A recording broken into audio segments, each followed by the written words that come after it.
The words hit like bullets, each one finding its mark. We've decided your kids aren't invited this year.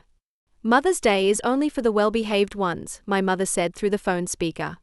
I had accidentally put the call on speakerphone while helping my daughter with her drawing. The room tilted sideways as my daughter's small hands froze mid-air, crayons suspended above her drawing. Her face crumpled in slow motion, first her eyes, then her chin, followed by her shoulders, as if her entire body was absorbing the blow meant for me. Grandma doesn't want me, she whispered, voice so small it barely disturbed the air between us. My name is Valerie, I'm 32 and a financial advisor. This is the story of how I reclaimed my family's dignity by closing the vault they thought would always stay open. For years, I'd been the silent supporter, the one who paid without complaint. My financial expertise had built our family business from struggling to successful, yet they treated me like an ATM with a pulse. My mother's casual cruelty had always been excused as just her way, while my sister enjoyed the spotlight I financed from the shadows. But witnessing my daughter's heartbreak crystallized everything. They saw her as leverage against me, not as a person to love. I understand, I replied, my voice unnaturally steady. I'll cancel our attendance. I hung up before she could respond and watched my screen light up immediately. She'd forwarded my text to the family group chat like a trophy. A declaration of victory. I had previously sent her a message confirming our attendance at the family Mother's Day celebration, so she was gleefully sharing my cancellation. 5 minutes later, her Instagram story appeared, my sister, cousins, and mother clinking champagne glasses over plates of lobster pasta. The caption burned into my retinas, Mother's Day with a real family kiss mark. Despite everything, I still followed their accounts, a habit I hadn't broken yet. They expected humiliation to make me fold. It didn't. Instead, it activated a decision I'd been postponing for years. While my daughter curled against me on the couch, I whispered into her hair, you never need to earn love. If people don't treat you like treasure, they lose access to you. Then I opened my banking app. One by one, I removed every linked card, cancelled every auto payment tied to family addresses, froze every restaurant tab I had pre-approved, and locked down the reimbursement line they had treated like their personal ATM. $0 available to every single one of them. As I worked, their photos kept flooding the group chat. Steaks, dessert platters, expensive wines, all on my account, all charged to the card they assumed would process automatically because it always had. They had no idea what was coming. 14 minutes after their last champagne selfie, the notifications began. Decline. Decline. Decline. The first call I answered wasn't my mother's. It was the restaurant manager, his voice tightly professional but with unmistakable tension underneath. They had my contact information since I was the primary cardholder for the account they were charging to. Ms. Parker, I apologize for disturbing you, but your family's card is declining repeatedly. They're insisting you're on your way with another payment method. I stepped onto my balcony, evening air cool against my heated skin. No, I'm not coming. And they're not authorized users anymore, I replied evenly. A pause. Behind his silence, I could hear the clatter of plates, voices rising. Who should be responsible for this bill then? He finally asked. My mother, I answered. The one who decided my daughter isn't well behaved enough to attend. His exhale was barely audible, the sound of someone instantly understanding a complicated situation. I'll speak with them, he said, voice steadier now. Thank you for the clarification. The moment we disconnected, my phone exploded. First my sister, what did you do? Then my mother, call me now. This isn't funny. My cousin, we just ordered dessert. What's happening? What shocked them most wasn't the embarrassment or the bill. It was the realization that for the first time ever, I wasn't rushing to save them. I wasn't jumping to apologize. And I wasn't bending. My daughter looked up from where she nestled against me. Mummy, are they mad? She whispered. They're mad because they didn't expect consequences, I said softly. Are we in trouble? I kissed her forehead. No, baby. We are protected. Outside in the real world, the restaurant scene was unfolding, phones waving, voices rising, chairs scraping, cards failing. For the first time in years, they couldn't hide from the bill. When my mother finally called, actually called, not texting demands, her voice wavered with the unfamiliar taste of accountability. Valerie, sweetheart, your card must have some issue. Can you just fix it so we can finish dinner? I leaned back against the cushions, keeping my voice calm and controlled.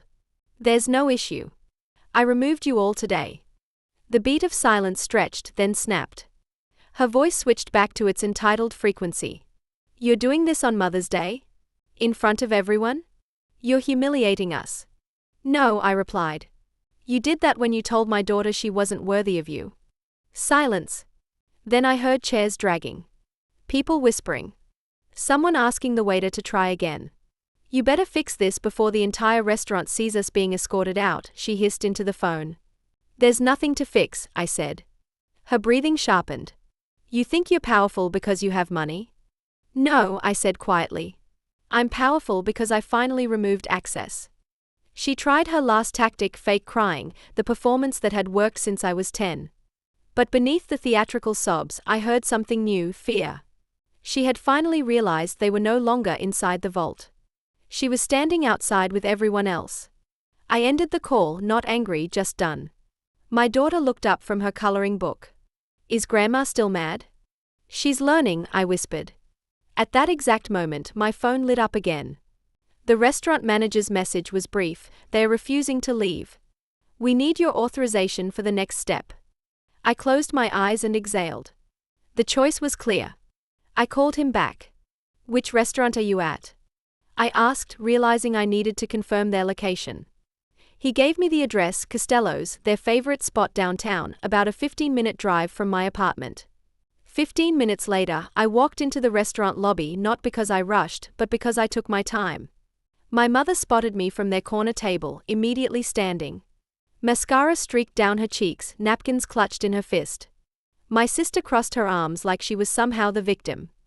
The young waiter exhaled in pure relief when he saw me. They weren't seated anymore. They were surrounded, tables staring, phones recording, guests whispering. This was not the glamorous Mother's Day they had pictured. My mother grabbed my wrist the moment I got close enough. Valerie, stop this right now and unfreeze the card. We are humiliated. You humiliated yourselves when you told my daughter she wasn't invited, I said calmly. You must forgive, she snapped, voice trembling. Family always forgives.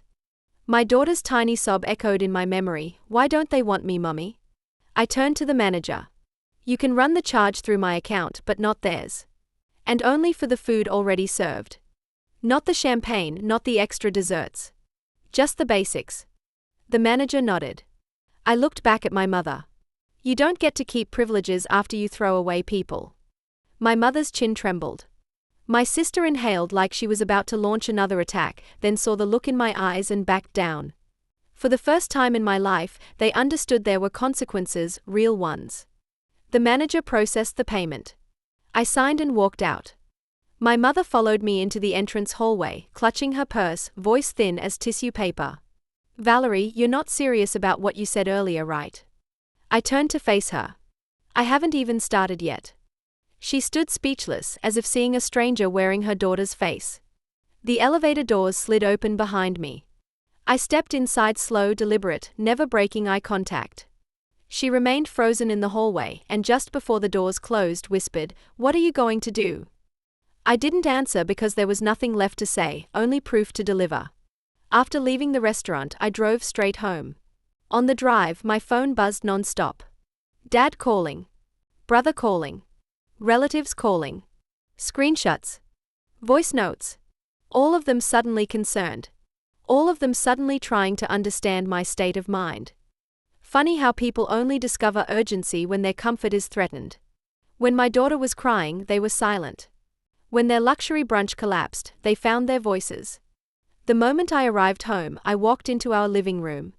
My daughter was coloring on the carpet, earbuds in, still wearing the little purple hoodie from that morning. She looked up, eyes wide, waiting for my expression to tell her whether to be scared.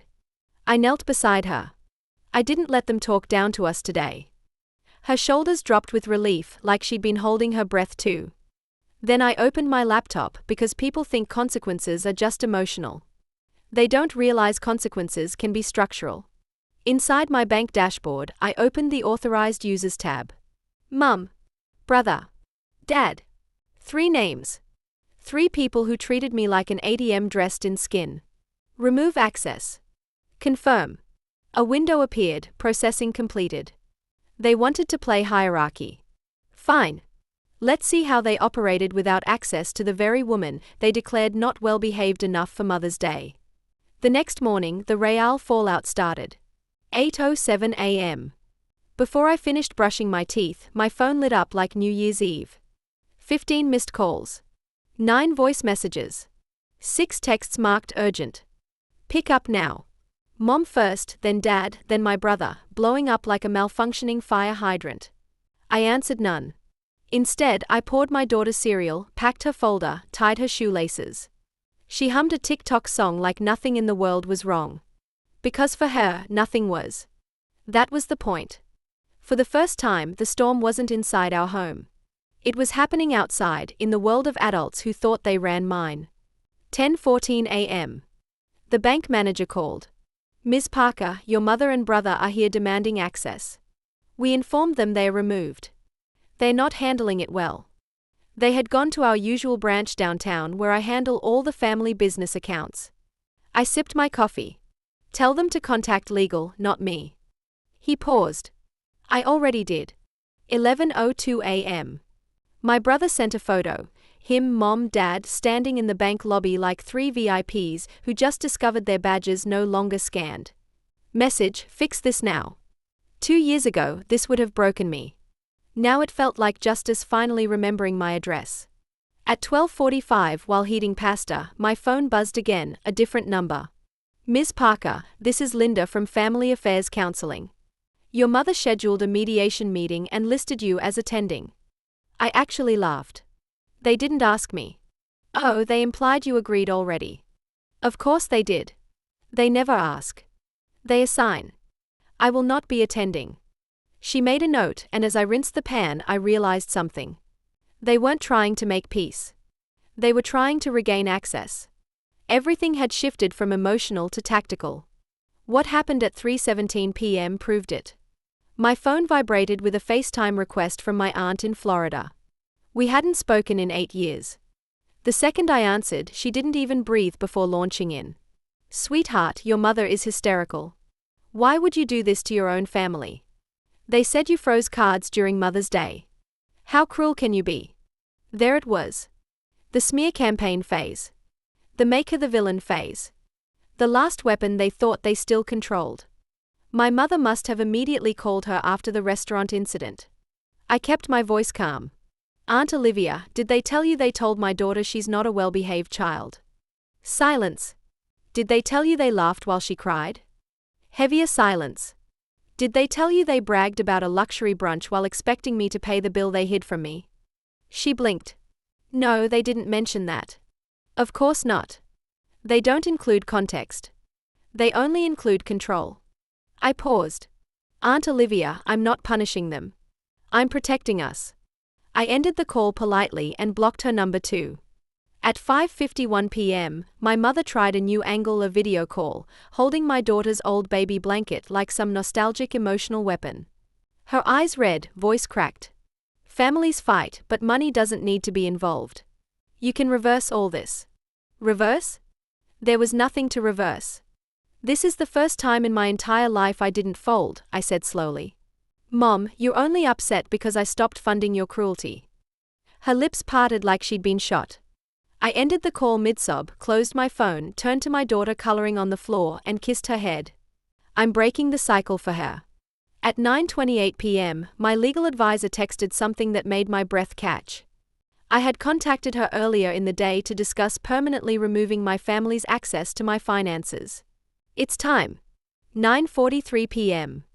I sat at my kitchen island, laptop open, legal documents on screen, while my daughter slept in her room with her nightlight glowing soft pink.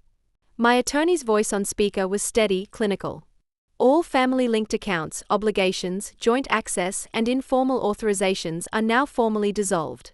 You are legally insulated. No one can demand anything further. Do you wish to file the final notice? I looked at the blinking cursor. This wasn't revenge. This was the moment I became undeniably done. I clicked send. In less than 1 second, an entire lifetime of emotional debt was closed. At 10:11 p.m., Dad called from a different number. I answered only because I wanted the final moment to be clean. His voice wasn't angry now.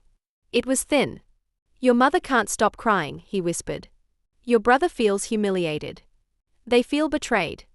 I stared at the steam rising from my tea. I felt that for 30 years, I replied. You just never noticed. He said nothing because there was nothing left to manipulate. I'm not cutting anyone out, I clarified. I'm cutting myself free. He inhaled sharply, and for the first time maybe ever, he heard me. Really heard me. Then I ended the call. The next morning, I drove my daughter to the botanical garden. We walked among the cherry blossoms. We laughed. We ate ice cream at 9:30 a.m. for absolutely no reason. Her happiness wasn't a battlefield anymore. It was ours, pure, untouched, unbargained. As she hugged my arm and pointed at a butterfly struggling to escape its cocoon, I felt it in my chest. We broke the pattern. My family lost their supply, but I gained something they never had or understood, a life built on self-respect, not fear. I'm choosing a future where my daughter grows up knowing she never has to beg anyone to see her value. The legacy of humiliation ended here with me, quietly, firmly, permanently.